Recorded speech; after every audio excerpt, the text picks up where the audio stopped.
ഇൻഡിഗോയ്ക്കും മറ്റ് എയർലൈനുകൾക്കും notice അയച്ചിരിക്കുകയാണ് parliament സമിതി.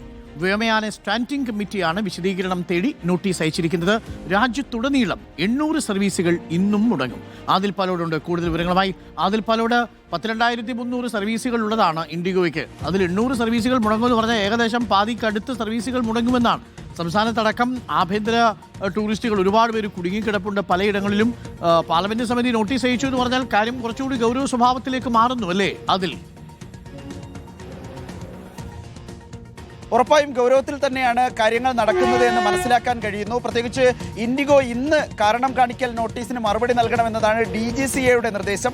അതിനൊപ്പം തന്നെ പാർലമെന്റ് സ്റ്റാൻഡിംഗ് കമ്മിറ്റി ഇക്കാര്യം ഗൗരവമായി എടുക്കുന്നു. ഇൻഡിഗോയ്ക്ക് മാത്രമല്ല, ഈ അവസരം മുതലെടുക്കാൻ ശ്രമിച്ച മറ്റ് വിമാന കമ്പനികൾക്ക് കൂടി വിശദീകരണം നൽകാനുള്ള നോട്ടീസ് നൽകിയിരിക്കുകയാണ് പാർലമെന്റ് സ്റ്റാൻഡിംഗ് കമ്മിറ്റി എന്നതാണ് മനസ്സിലാക്കുന്നത്.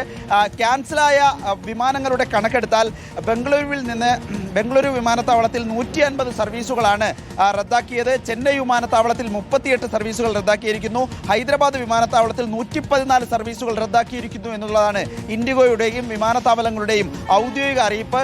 ദിവസവും 2300 സർവീസുകളാണ് ഇൻഡിഗോയ്ക്കുള്ളത്. അതിൽ 1500 സർവീസുകൾ ഇന്ന് നടത്താനാകും എന്ന പ്രതീക്ഷയാണ് ഇൻഡിഗോ പങ്കുവയ്ക്കുന്നത്. അപ്പോൾ തന്നെ 800 സർവീസുകൾ പൂർണ്ണമായും റദ്ദാക്കപ്പെടുമെന്ന കാര്യത്തിൽ സംശയമില്ല. ഏതായാലും 10 ദിവസം, ഏറ്റവും കുറഞ്ഞത് ഒരാഴ്ചയെങ്കിലും ഇതിന് എടുക്കും എന്നുള്ളതാണ് മനസ്സിലാക്കേണ്ടത്. പക്ഷേ ഇപ്പോൾ 1500 സർവീസ് നടത്തുമ്പോൾ 2 ദിവസം മുമ്പ് 700 സർവീസുകൾ മാത്രമേ നടത്താൻ ഇൻഡിഗോയ്ക്ക് കഴിഞ്ഞുള്ളൂ എന്ന് പറയുമ്പോഴാണ് ആശ്വാസത്തിലേക്ക് കാര്യങ്ങൾ എത്തുന്നു എന്ന് നമുക്ക് ബോധ്യപ്പെടുക. ഏതായാലും ഗൗരവമായി തന്നെ ഈ കാര്യങ്ങൾ കേന്ദ്രവും പാർലമെന്റ് സമിതിയും കൈകാര്യം ചെയ്യുന്നു എന്ന് കൂടി മനസ്സിലാക്കാം. Thank you. ആദിൽ പാലോടാണ് വിവരങ്ങൾ നൽകിയത്. എന്തായാലും വിമാനക്കൊള്ളയുടെ കാര്യത്തിൽ DGCA ഒരു സർക്കുലർ പുറത്തിറക്കിയിട്ടുണ്ട്.